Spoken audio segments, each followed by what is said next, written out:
खबर शामिल करते हैं हारूनाबाद से। मोहम्मद सज्जाद हुसैन की रिपोर्ट के मुताबिक हारूनाबाद सुथरा पंजाब मुहिम के वर्कर्स की हटदर्मी उरूज पर, शहर गंदगी के ढेरों में तब्दील। वजीर आला पंजाब की सुथरा पंजाब मुहिम हारूनाबाद में बुरी तरह मुतासिर।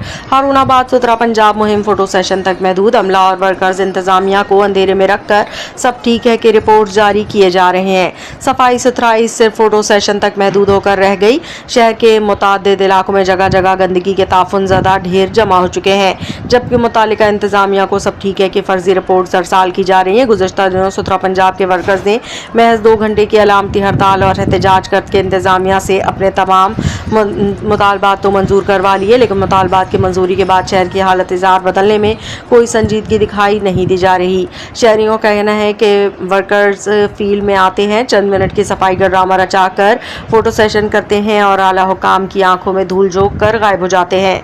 कई रोज से जमा गंदगी के ढेरों के बायस शदीद बू और ताफुन फैल रहा है, जिससे मकामी आबादियों में बीमारियों के फैलने का संगीन खतरा पैदा हो गया है। समाजी हलकों और शहरियों ने commissioner Bahawalpur, deputy commissioner Bahawalnagar से मुतालबा किया है कि हारूनाबाद में सुथरा पंजाब मुहिम के नाम पर होने वाले इस फोटो सेशन का सख्त नोटिस लिया जाए और शहर में अमली तौर पर सफाई के निज़ाम को यकीनी बनाया जाए।